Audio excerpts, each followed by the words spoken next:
remercier les organisateurs de ce concours pour enfin avoir mis sur la table un sujet de la plus haute importance. Et oui, les gens n'ont pas forcément connaissance des problèmes liés au shampoing. Par exemple, après avoir tiré ce sujet, j'en ai discuté un peu avec une amie, et elle m'a dit « mais Johnny, comment tu vas faire ?» Parce qu'elle m'appelle Johnny, c'est ça. Bien sûr qu'on a besoin d'un shampoing. Moi, mes cheveux, ils sont trop dégueulasses sinon. Alors j'entends aussi vos sarcasmes, comme quoi on serait forcément sale si on n'avait pas de shampoing et qu'on ne se lavait pas les cheveux. Mais après m'être réellement informé, je pense que malheureusement, vous, autant qu'elle, avez tort. C'est une vision tronquée de la réalité, c'est tout le contraire. Donc c'est pourquoi je vais traiter ce sujet avec la plus grande solennité qu'il mérite. Alors je comprends, hein, vous n'êtes que des victimes des entreprises cosmétiques comme L'Oréal, Elseve, Head & Shoulders. Grâce à notre shampoing, vos cheveux seront soyeux, brillants, plus résistants.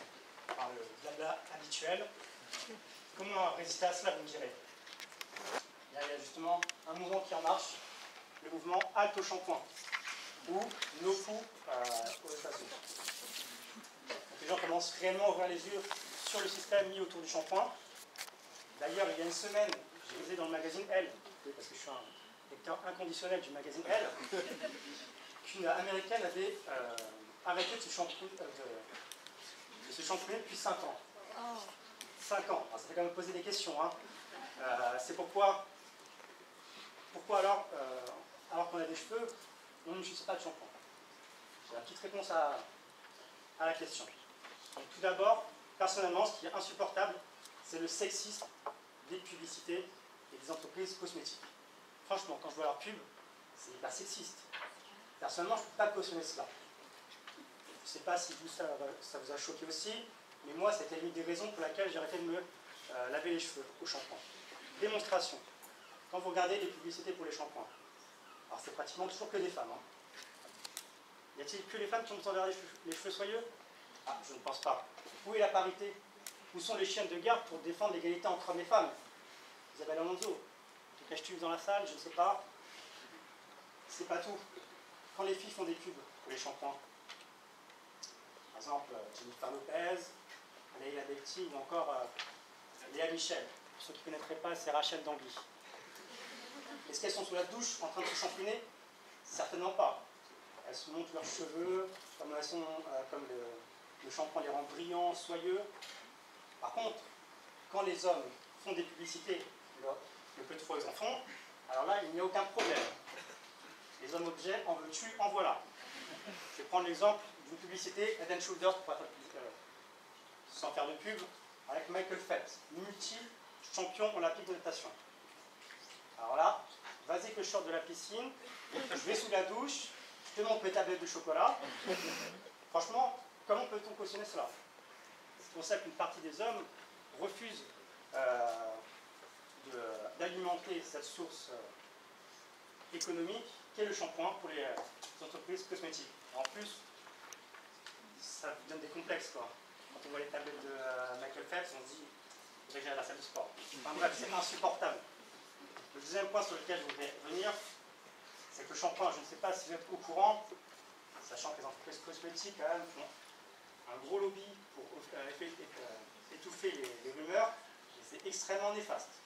Alors déjà, ça pique les yeux, donc vous pouvez devenir aveugle. D'accord? Ensuite, ça rend chauve. C'est prouvé scientifiquement. Ne vous étonnez pas dans 5 ou 10 ans si vos cheveux ne semblent rien. C'est à cause des produits chimiques.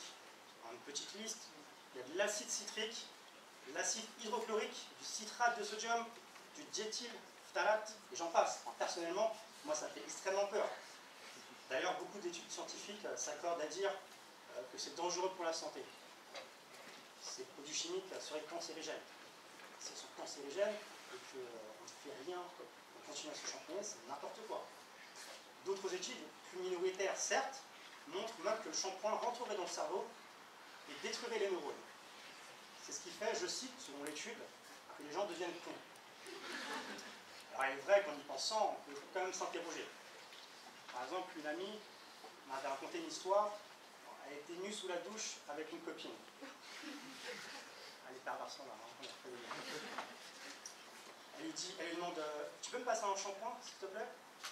Et l'autre qui répond bah, t'en as juste à côté de toi.